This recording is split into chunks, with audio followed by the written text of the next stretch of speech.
यश आयव्हीएफचे director, IVF specialist, gynaecologist आणि laparoscopic surgeon doctor चैतन्य गणकुले sir आहेत आपल्या बरोबर. नमस्कार सर. नमस्कार सर. आपण उसाईड फ्रीजिंग बद्दल बोललेलो आहोत याआधी आणि तुम्ही सांगितलं होतं की कोणाकोणामध्ये हे उसाईड फ्रीजिंग केलं जातं किंवा याचे फायदे काय आहेत.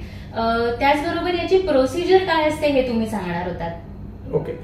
आता उसाईड फ्रीजिंगची जी प्रोसिजर असते ती करायला सुद्धा आपल्याला साधारणपणे जसं आयव्हीएफ मध्ये प्रोसिजर केली जाते त्याच पद्धतीची प्रोसिजर आपल्याला करावी लागते. म्हणजे काय तर एका वेळेला स्त्री बीजामध्ये असलेल्या सर्व बीजांना वाढीस लावण्याकरता आपल्याला इंजेक्शन्स द्यावी लागतात. ही इंजेक्शन साधारणपणे 10 ते 11 दिवस आपण देत असतो. ती इंजेक्शन्स देत असताना आपण ती स्त्री बीज सगळी कशी वाढतायत याच्याकरता सोनोग्राफी करत असतो. काही रक्ताच्या तपासण्याही केल्या जातात आणि जेव्हा ती स्त्री बीज आपल्याला हव्या त्या आकाराची झाली किंवा तेवढी वाढ झाली त्याची की आपण त्याला एक शेवटचं मॅच्युरेशन इंजेक्शन देत असतो आणि ते मॅच्युरेशन इंजेक्शन दिल्यानंतर आपण मुलेखाली ती सर्व स्त्री बीज आपण त्या स्त्रीच्या शरीरामधनं काढून घेत असतो. त्याच्यानंतर पुढे गर्भ तयार करायची जी प्रक्रिया आहे ती प्रक्रिया न करता आपण ती सगळी स्त्री बीज त्याच स्टेजला आपण गोठवून ठेवत असतो, फ्रीज करत असतो.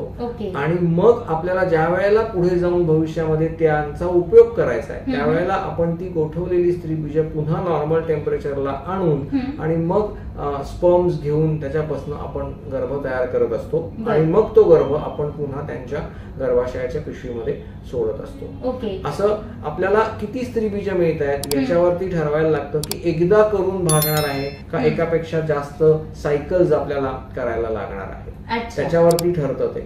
आणि एकदा ही सायकल्स कम्प्लीट झाली की मग ती स्त्री पुन्हा तिचं आयुष्य जे काय आहे ते नेहमीसारखं नॉर्मल पद्धतीने जगते आणि मग जेव्हा केव्हा तिला त्याचा उपयोग करून घ्यायचा आहे त्या स्त्री बीजांचा त्यावेळेला ती भविष्यामध्ये त्याचा उपयोग करू शकते. ओके. पण मग यासाठी काही वयाची मर्यादा असते का की या वयापर्यंत उसाईड फ्रीजिंग केलं जावं? वयाची मर्यादा आहे किंवा नाही असा दोन्ही गोष्टी असू शकतात. का?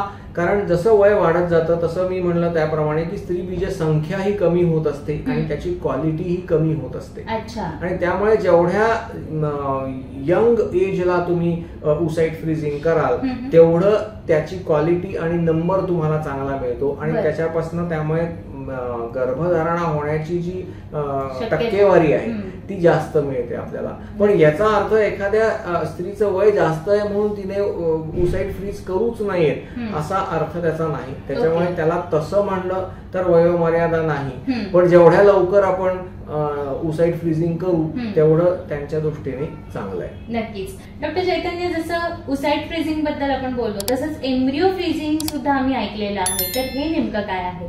सो उसाईड फ्रीजिंगच्या पुढची एक स्टेप म्हणजे एम्ब्रिओ फ्रीजिंग.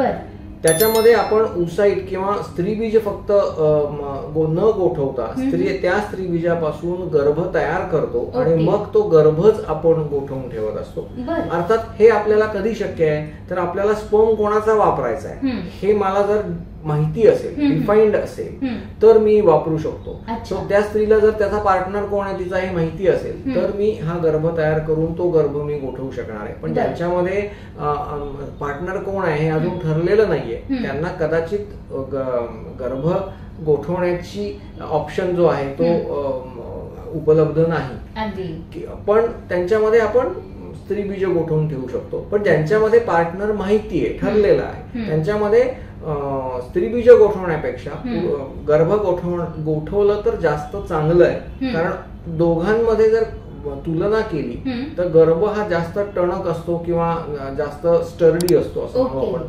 उसाईड ही नाजूक आहे किंवा स्त्री बीज हे नाजूक आहे जास्त. त्याच्यामुळे त्याचा वेअर अँड टेअर होण्याचे चान्सेस नेहमीच जास्त असतात गर्भाच्या तुलनेमध्ये. त्याच्यामुळे जेव्हा शक्य असेल त्यावेळेला गर्भ गोठवावा, जेव्हा शक्य नाही आहे त्यावेळेला आपण स्त्री बीज गोठवण्याचा प्रयत्न करावा. नक्कीच. यश IVF सेंटर, विशफुल टू यशफुल.